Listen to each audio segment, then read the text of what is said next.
Hello, my darlings. Madame Raven here with another story for you. This one is by the Demon Queen Luna, and it's called My Body is Changing. I need help. My body is changing. No, I'm not talking about that wonderful time when a girl becomes a woman. I'm talking about something else entirely. I'm talking about metamorphosis. I'm talking about transformation. I'm talking about becoming a monster.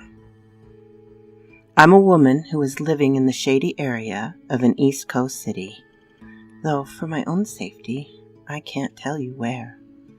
I'm 22 and was struggling to pay the student loans I took out for college, only to drop out halfway into my third semester, leaving me with nothing but a hefty debt that wasn't easy.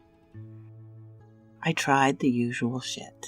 Convenience store clerk, barista, janitor, waitress, even working at a fast food restaurant in the middle of the night, only to come home at 5 every morning, smelling of week-old fry grease, with chump change in my pocket, and an eternally empty stomach.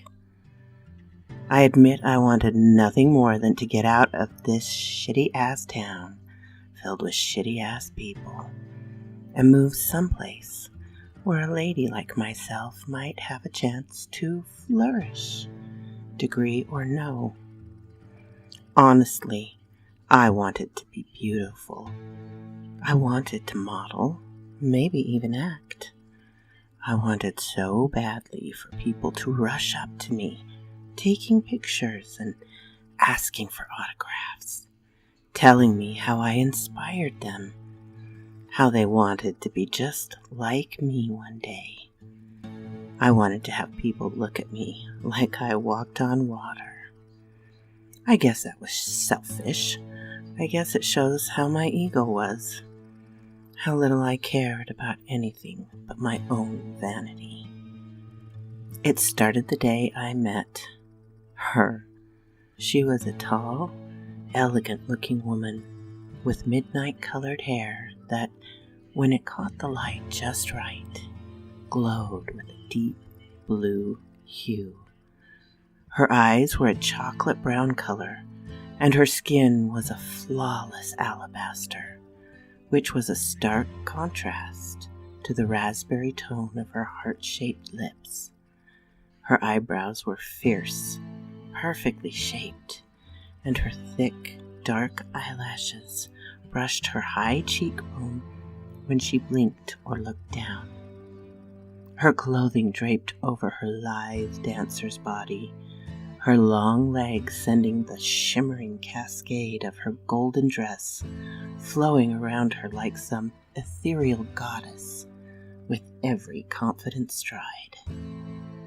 She had both the most willowy and most womanly figure one could ever wish for, and she moved like she came from a Parisian runway, or maybe the Russian ballet. She was so graceful. I imagined even the most disciplined dancers would cry, seeing her glide across the streets as I did that fateful day. She looked so out of place, walking in her 6-inch stilettos down my grungy street. I had just collapsed on the front concrete stairs of my less than clean apartment building after another long night shift, shoveling grease-covered burger bags into clammy hands of people reeking of alcohol or weed. My hair was greasy, and it clung to my forehead, and was a dingy rust color. My face wasn't clear, my skin had blemishes, and I really couldn't afford makeup to even try to hide them. I had dark, purple half circles under my eyes from months of far too little sleep. My mother, were she still alive, would have affectionately described me that day as death warmed over. She wouldn't have been wrong. I felt like it. I could never have guessed this goddess would pause in front of filthy little me, holding out slender fingers with perfectly manicured nails, and placing one under my chin. I froze. What was I going to do? This random woman, who honestly looked like she'd come down from Mount Olympus or something, just lifted my face up so that my tired eyes met hers. Her eyes studied my face for a moment, and I held my breath, trying to decide if I should bolt or if I needed to fight back if she tried anything funny. Not that she looked the type. Her lips pulled back into what I can only describe as a smug smile before she opened them to speak. "You have so much potential," she purred. I shook my head, pulling back in amazement as she straightened. "I'm sorry, what?" I couldn't help but be completely confused by this. "Potential, my dear. You have it." She pulled out a business card from a golden clutch she held in her free hand and placed it in mine. Delilah Gregory, Talent Scout. That's what the card said, along with a phone number. Delilah Gregory? I looked up at this woman. What kind of talent is she looking for? The woman rolled her eyes for a second. "I'm looking for the most beautiful girls I can find, wherever I can find them." I felt stupid, not realizing this woman was Delilah. "Oh, I'm sorry, She held my hand up, cutting me off. "No need to apologize," she said abruptly. I stood up, shoving the card into the back pocket of my ratty jeans. "If you're looking for beauty, you might want to check in the richer area. There's not much you'll find here besides homeless folks and druggies." I trailed off, not wanting her to assume I was one of those people. "Oh no, I think I found exactly what I'm looking for right here," she said confidently. In a way, I've eyed chocolate cake. I think I found a diamond in the rough. "Tell me, lovely, what is it you are doing here?" she asked me. I stammered for a moment, explaining rather awkwardly that I lived here and was just resting on the steps because I'd just come back off my shift at... "Oh no, darling, I know why you're here. What I want to know is why you aren't living in a penthouse with men and women groveling at your feet." That confused me. Why I'm not living... Where? I was dumbstruck by her words. "You've got something special about you, darling, and I'd love to help you bring that potential out. So, if you are interested, call me, and I can help you turn those rags into glittering riches in no time." She turned away, flagging a car that I hadn't seen coming down the road. It was a Bentley, and I felt my jaw drop as a man in a chauffeur's suit gets out of the front of it and opened the door for this Delilah woman to slide inside in a moment, so fluid it almost seemed unnatural. I watched as the man got back in the front seat and drove out of sight as the sun started to peek out from the edges of the other rundown buildings around me. I climbed up the trash-covered stairs and fished out my keys from my uniform apron, the card in my back pocket burning a hole in my jeans as I rushed into my apartment. I tossed my apron off the second I got through the door, whipping the card out and staring at the contact information on it. Delilah Gregory, huh? I thought to myself. What the hell could she have seen in me? I shook my head, thinking it was some cruel joke.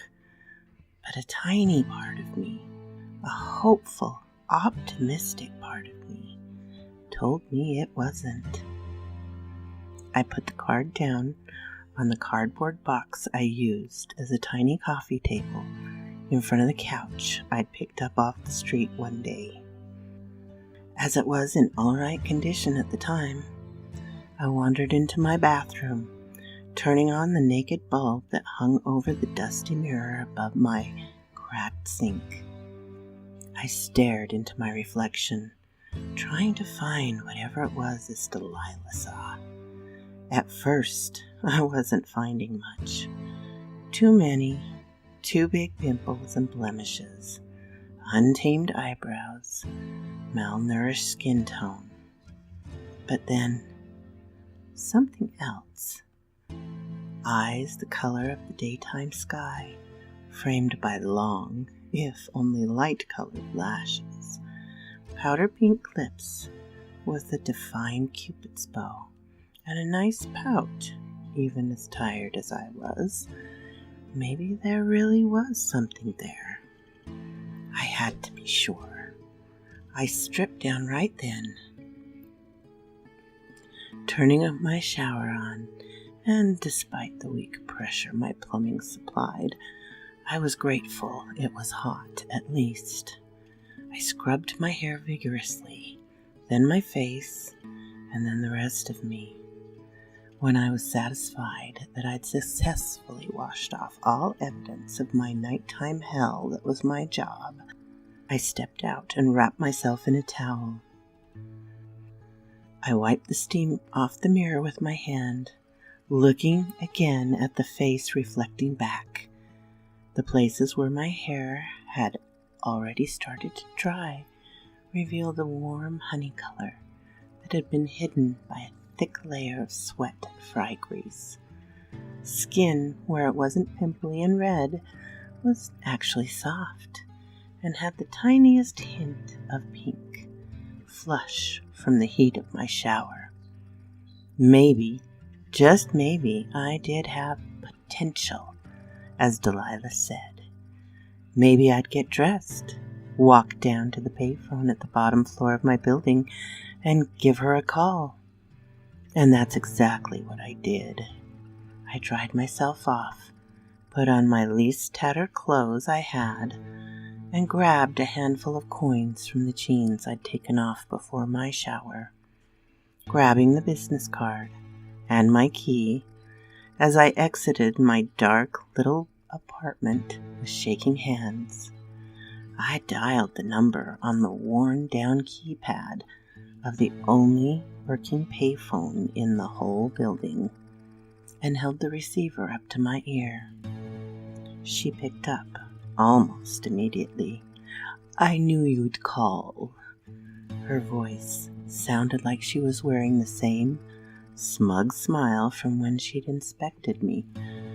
I was wondering what you meant about potential," I said, my voice small, even to my ear.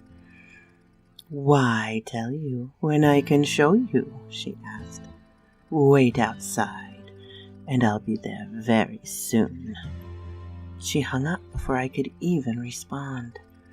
She knew I wouldn't refuse, not even as the words of protest were being held on my lips. I had to admit, I wanted to see. I wanted to understand. She arrived soon after, as she promised, and the door to the back of that Bentley swung open. She leaned towards me, telling me to get in, and I did as I was told, climbing inside. We rode to her presidential suite at one of the fanciest hotels in the city. It wasn't long before she had me sitting at the marble counter in her bathroom. A briefcase filled with various cosmetics and creams sitting neatly in the bright lights that surrounded the mirror before me.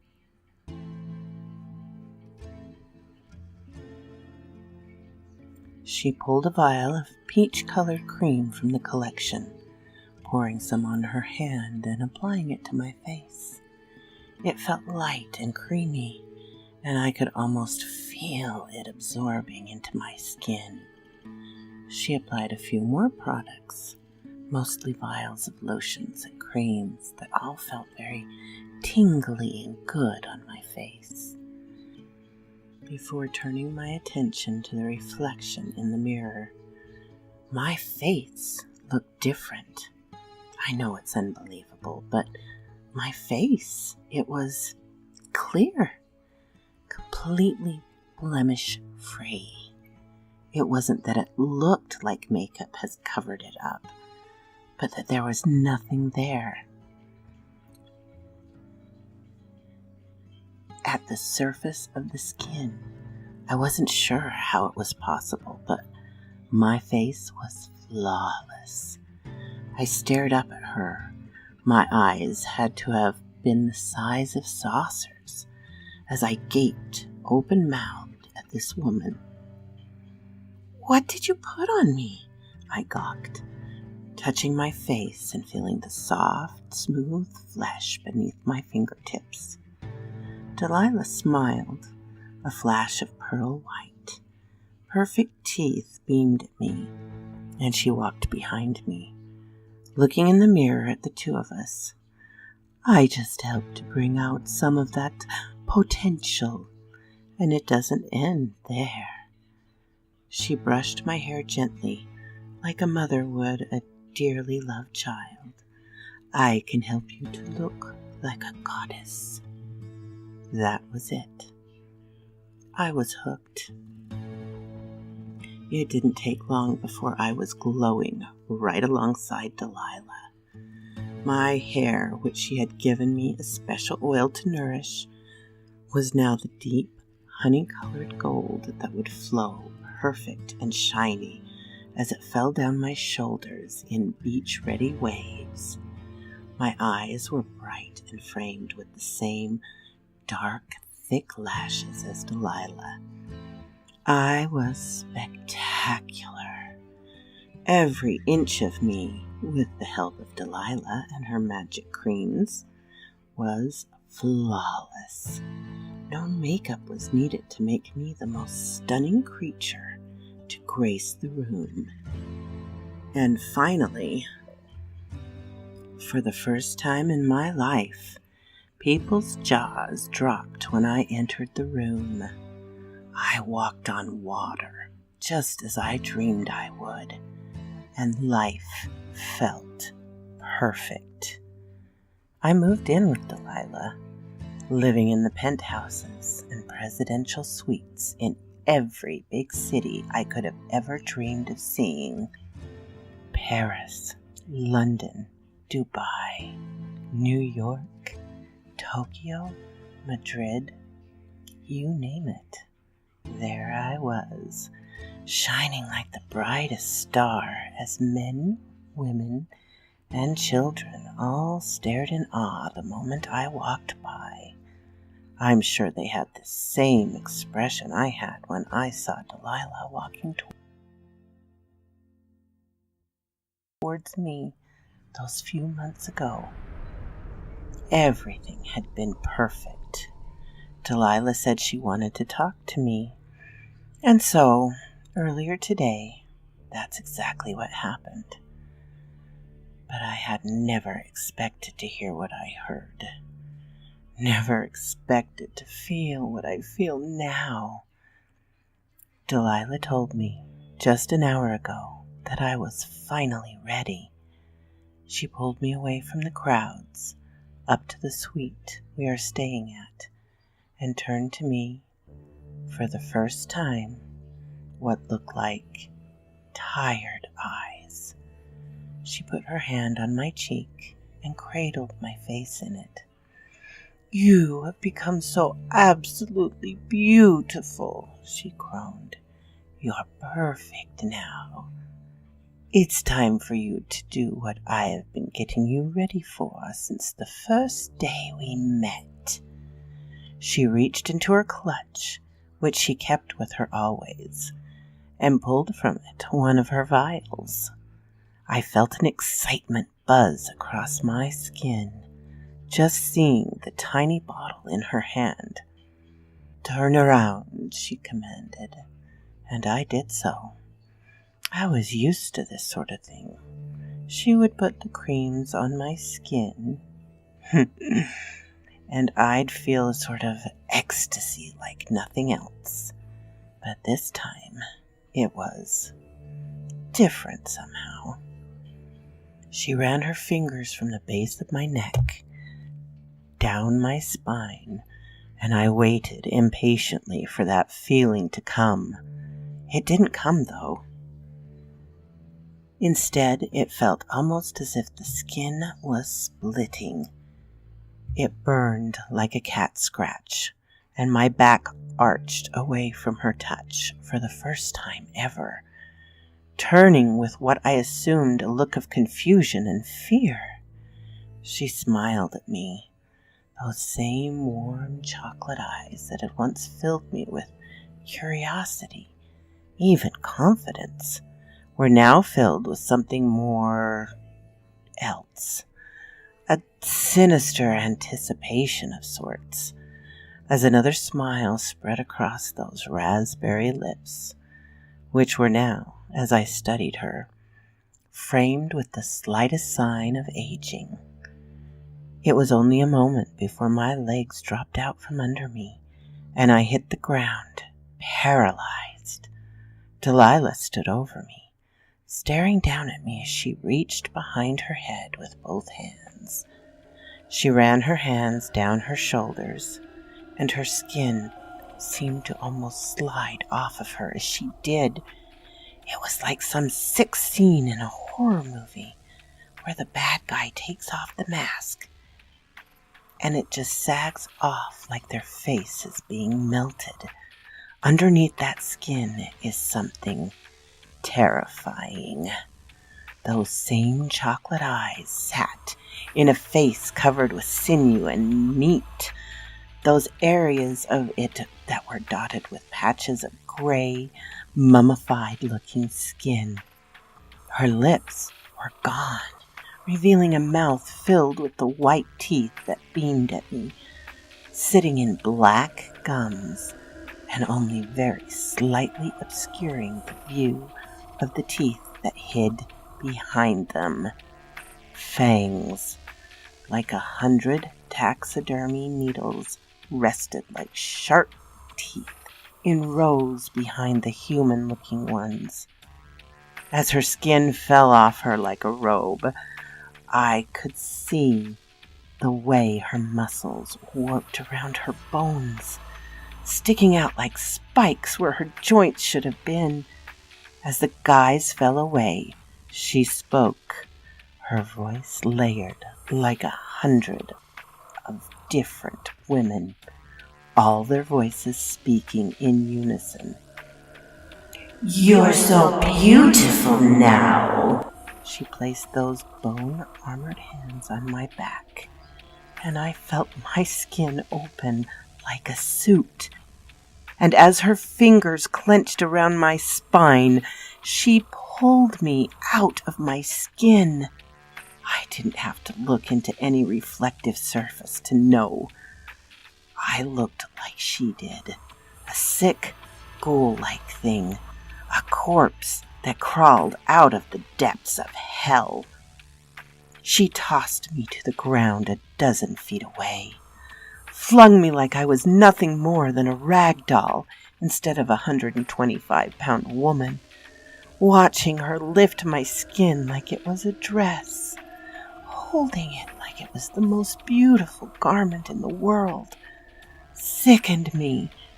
She stepped into my body, her new body, and like something out of a horror movie, as soon as she slid the face that was once mine over hers, the parted flesh on my her back, sealed.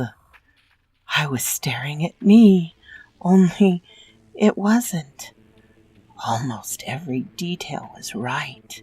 The way my shoulders sloped elegantly downward, the way my waist tucked in before opening wide. The smile that was sitting on my face was exactly mine.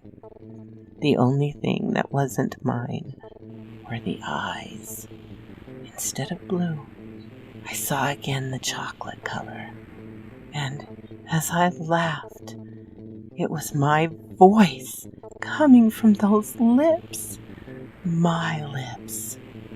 I found the strength to lift my head and felt the muscles it took tighten in a way no living being should have to be so acutely aware of, and opened my mouth, which felt wrong as the sinew around my jaw stretched, and a raspy, haggard voice rattled from someplace deep in my chest.